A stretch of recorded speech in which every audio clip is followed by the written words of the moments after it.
E agora no Jornal Brasil Atual nós vamos falar sobre os juros altos praticados pelo Banco Central, a autonomia do BC, a reforma tributária. A gente vai conversar com o professor de Economia da Universidade Federal de São Paulo, o André Roncalha.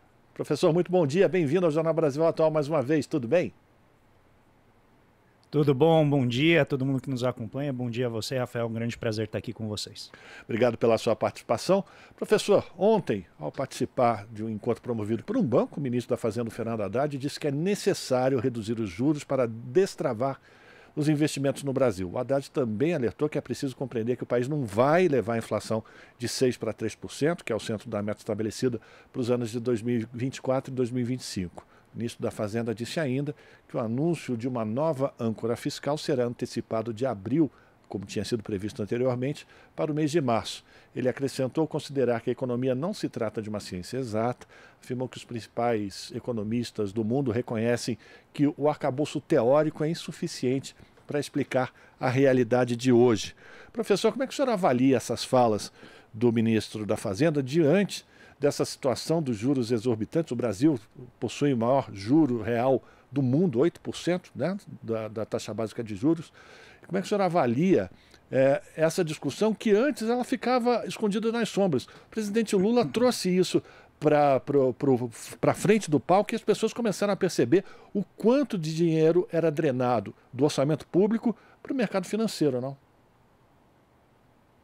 Sim, eu acho que o processo todo começa com o Lula popularizando esse debate, trazendo isso para o centro da discussão, colocando de maneira muito clara que uma taxa de juros de 13,75% ao ano, que equivale ali a mais ou menos 8% em termos reais, quando a gente desconta a inflação, ela inviabiliza qualquer projeto de desenvolvimento do país. E absolutamente de qualquer país. Não à toa, a gente tem a maior taxa de juros real do planeta, considerando, né, os países que estão mais próximos aqui da gente e os desenvolvidos, e isso asfixiaria a atividade econômica das empresas e dificultaria também para o governo fazer o seu projeto de desenvolvimento, porque a gente pagou o ano passado só de juros da dívida pública, cerca de 6% do PIB, que equivale aí a quase 600 bilhões de reais. E esse debate sempre ficava encoberto por uma certa anuência da imprensa e não trazer essa discussão à baila, e o Lula então coloca isso no centro. Obviamente, quando ele confronta o que eu venho chamando de o sindicato do rentismo do Brasil, que é o Banco Central, a reação, a gritaria é muito elevada. Então, a imprensa, a Faria Lima começou a gritar, dizendo que não é bem assim, que existem questões técnicas por trás, que não dá para você baixar o juro na marretada. E o Lula em nenhum momento falou para baixar o juro na marretada nem na canetada. Tudo que ele levantou foi a necessidade de ajustar aquilo que a política está fazendo ao plano que foi eleito pelas urnas, que é o governo dele. O Haddad, então, entra em campo, né, naquela postura do deixa disso, vamos parar de brigar, vamos sentar aqui, pôr a bola no chão e discutir. E a estratégia que o Haddad está adotando parece ser a seguinte: eu vou formular um plano, um arcabouço fiscal que substitui esse teto que já está, né, aos pedaços desde o início. Na verdade ele já esteve, mas agora de maneira bem evidente, com os 4 dribles do teto que o Paulo Guedes fez durante a gestão Bolsonaro. Vou substituir isso por uma regra crível, e aí para o alarido, para a gritaria na Faria Lima: vocês têm aquilo que vocês querem, vocês deixam a gente governar. Em essência, é isso que está em jogo, e a gente já viu uma reação positiva da parte do Roberto Campos Neto, né, na minuta que saiu após a reunião do Copom, que manteve a taxa de juros nessas alturas. A fala foi bem dura. E depois, uma semana depois, a ata já sinalizava que as medidas que venham sendo sinalizadas pelo governo federal indicam um caminho positivo. Esse foi o primeiro ato, né, de início de trégua. O segundo ato foi a mobilização tanto da Fiesp, por meio do Josué Gomes, quanto de outras associações representativas do setor empresarial. E ontem a gente viu ali no evento do BTG, do qual Roberto Campos Neto também participou, e o ministro Fernando Haddad, vários gestores de ativos já entrando ali no jogo, dizendo assim: olha, a meta é irrealista, não tem como atingir, não faz sentido ter uma meta de inflação muito baixa que vai obrigar o Banco Central a manter a taxa de juros elevada. E aí a reação foi, uma vez que os gestores da Faria Lima aceitaram, toda a imprensa agora corporativa já segue o jogo e já começa a dizer que né, de rediscutir a meta, não é lá o fim do mundo. É impressionante, assim, como que a Faria Lima pauta a imprensa, a gente sempre soube disso, mas agora a gente tem aí para os estudantes, né, de comunicação, de jornalismo, tem evidências aí muito mais fortes nesse sentido. E o que a gente vê agora, esse debate vai caminhar, não possivelmente para a questão das metas, porque hoje tem reunião do Conselho Monetário Nacional que define as metas de inflação para os próximos 2, 3 anos, e o Haddad não colocou isso na pauta, o que me sugere, né, me indica que talvez, né, haja um acordo nesse sentido. A gente oferece o arcabouço fiscal, que vai controlar ali os gastos de acordo com a trajetória da dívida, de acordo com o crescimento econômico e o crescimento da população, muito menos restrito do que o teto de gastos da Emenda Constitucional 95, e a Faria Lima, então, vai sossegar o facho e vai dizer, tudo bem, vou deixar você governar, e a gente cria uma trajetória de redução do juro consistente. Essa trajetória, essa sinalização pode ser importante. Isso não significa que o jogo está terminado, tá, Rafael? Sim. Mas, na minha leitura, é assim que a negociação está ocorrendo. E aí a gente lembra como a mídia corporativa, ou os defensores desse modelo de política econômica, chamavam a proposta de emenda à Constituição que foi aprovada no final do ano passado do Lula para poder colocar um orçamento crível para a população brasileira, que chamava que era a PEC da gastança, e era algo em torno de 180 milhões, e como você bem lembrou, só o serviço dos juros da dívida foram 600 bilhões no ano passado, o que mostra como essa turma é voraz na hora de consumir os recursos do povo brasileiro. Agora vamos falar sobre uma outra vertente dessa situação toda, professor, que ontem em Brasília, o Arthur Lira, o novo Arthur Lira, oficializou a criação de um grupo de trabalho para discutir a reforma tributária. Esse colegiado vai ser composto por 12 parlamentares, com a coordenação do deputado do Partido dos Trabalhadores, o Reginaldo Lopes, que é do PT de Minas Gerais. Atualmente, 2 propostas de emenda à Constituição estão no Congresso. A 45, na Câmara dos Deputados, e a PEC 110, que está no Senado. A primeira eles chamam de favorita, para ter um andamento mais rápido, por conta de já ter tramitado, né, na casa. As 2 propostas, mas de uma maneira mais, a grosso modo, extinguem ou unificam tributos sobre o consumo. Como é que o senhor avalia essa proposta de reforma tributária? O Arthur Lira, o novo Arthur Lira, diz que nesse semestre ainda será votado. O senhor, como é que está avaliando essas 2 propostas? Ou essa mudança de reforma, ou essa reforma tributária, ela pode ser positiva para a população brasileira? E eu reafirmo, Eu gostei população brasileira. do rótulo, o novo Arthur Lira, achei muito boa essa. Acho que ele mesmo deveria adotar esse novo slogan. Não sei quão novo é, né? Não sei se é aquele novo que mantém tudo como está, mas vamos esperar que seja realmente um novo. As 2 propostas de reforma são muito parecidas, elas unificam os tributos federais, unificam vários tributos que também hoje são cobrados no plano estadual e municipal, e elas têm algumas diferenças que são desde a definição de diferentes tributos de acordo com os níveis de governo, né? E você poderia ter um único imposto sobre bens e serviços no nível estadual, no nível municipal e no nível federal, que é o caso da emenda 110, e no caso da 45 você tem um único que depois é redistribuído, né, pelo governo federal para os outros subníveis de governo. Outra diferença importante é o que a gente chama do período de convergência, o período de substituição, né, para as finanças estaduais e municipais dessa mudança. Porque quando a gente extingue impostos municipais e estaduais, os governos municipais e estaduais ficam sem esses recursos. E a gente não pode esquecer que o financiamento de várias funções sociais do Estado, como educação e saúde, por exemplo, elas estão atreladas à receita dos municípios e estados. Né? No caso da saúde, estados e municípios têm que investir 15% da sua receita em saúde todo ano.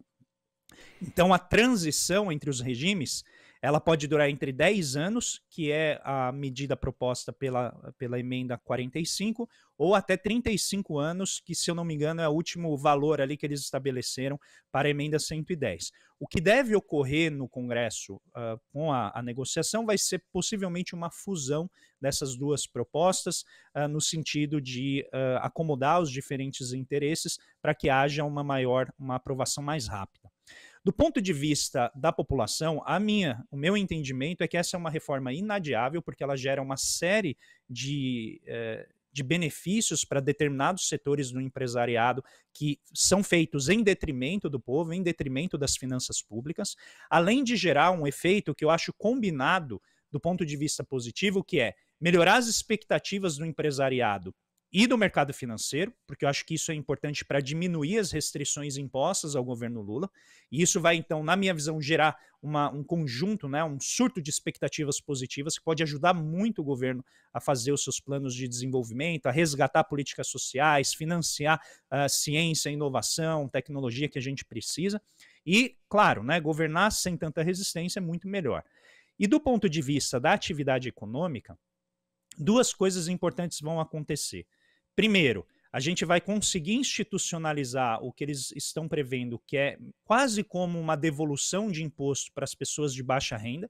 Então, isso diminui a pressão dos impostos sobre as pessoas que ganham muito pouco. Isso pode ser feito, né, por meio tanto da declaração do imposto de renda, quanto diretamente a devolução na conta do contribuinte. Isso já tem estruturado em vários estados, não seria difícil ampliar isso para a população integral. Isso ajuda muito, porque vamos relembrar que imposto indireto é aquele imposto que, quando o pobre paga, ele paga a mesma quantidade, o dinheiro, o valor de dinheiro do imposto, do que o rico paga. Só que aquele valor na renda do pobre representa muito mais do que aquele mesmo valor na renda do rico.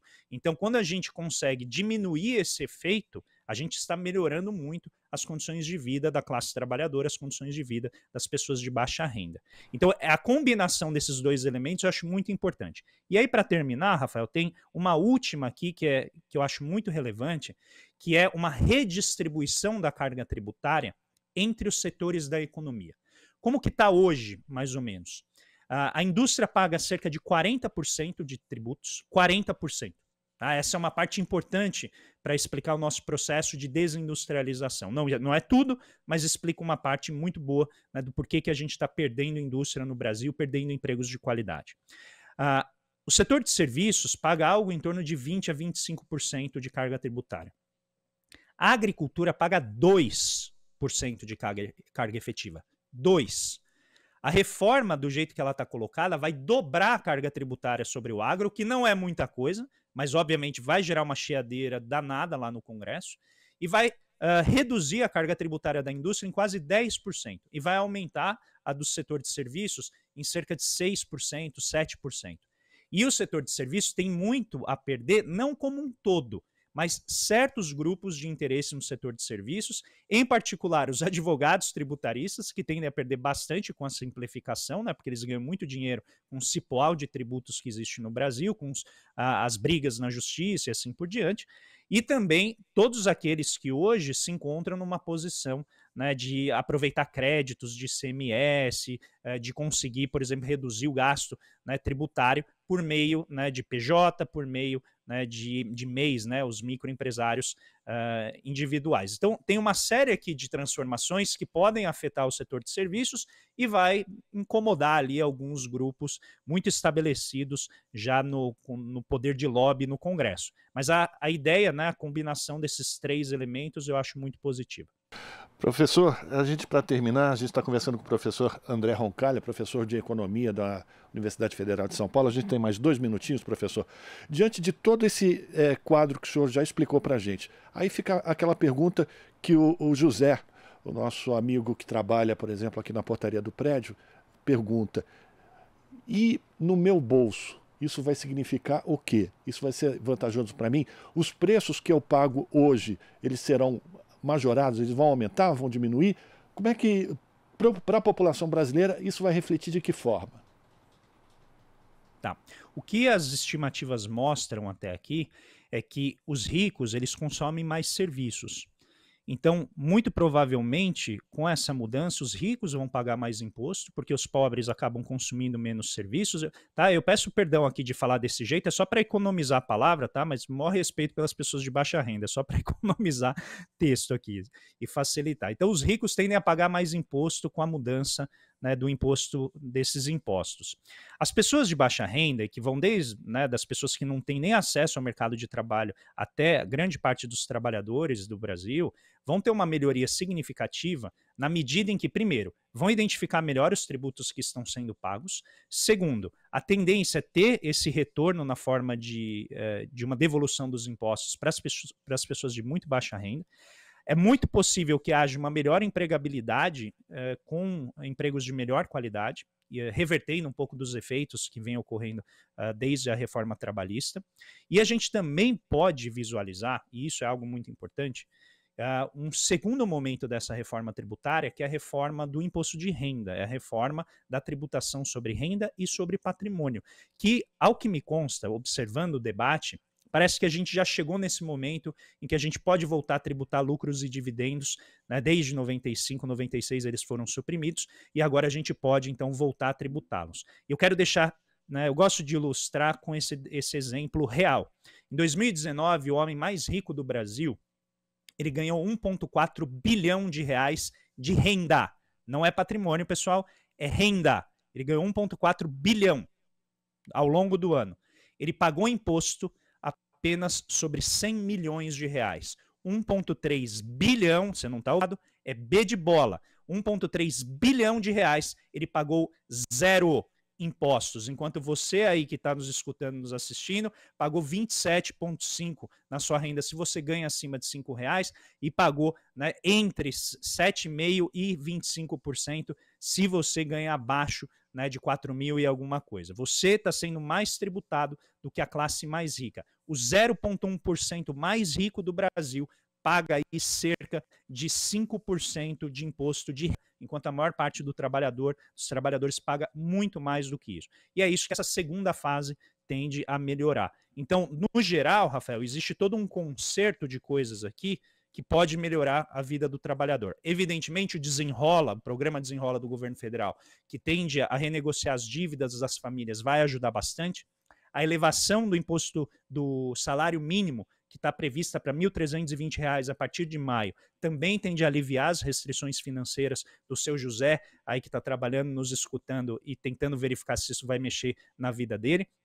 E também todo o ritmo de atividade econômica que tende a melhorar, uma vez que a gente conseguir superar essa barreira imposta, Faria Lima, que está mantendo esses juros muito elevados, impedindo, né, que o setor, que a atividade econômica possa voltar. Então, novamente, tudo isso aqui é um conjunto de medidas que estão sendo propostas, tem muita esperança aqui na minha fala, mas a gente também tem que ter o olhar atento para ver como isso vai se transformar durante as negociações no Congresso, e a gente vai conversando na medida em que essas discussões forem avançando. Sem dúvida. Eu quero agradecer a participação do professor de Economia da Unifesp, a Universidade Federal de São Paulo, professor André Roncalha, falando sobre a manutenção das altas taxas de juros da Selic, do Banco Central, falando também de reforma tributária, enfim, diversos assuntos que vão impactar no bolso do trabalhador, da trabalhadora brasileiro. E aí, eu acho que essa conversa que a gente está tendo, professor, também abre espaço numa próxima oportunidade para a gente falar de um tema também muito sensível que chama spread bancário, porque até hoje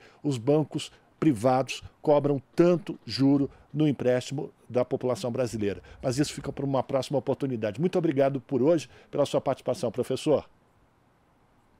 Muito obrigado, um grande abraço a todo mundo que nos acompanha, um grande abraço a você também, Rafael, fique muito bem. Um abraço. Bom carnaval, né? Para todos nós. Conversamos com o professor André Roncalha, aqui no Jornal Brasil Atual. Estamos apresentando Jornal Brasil Atual. As notícias que os outros não dão.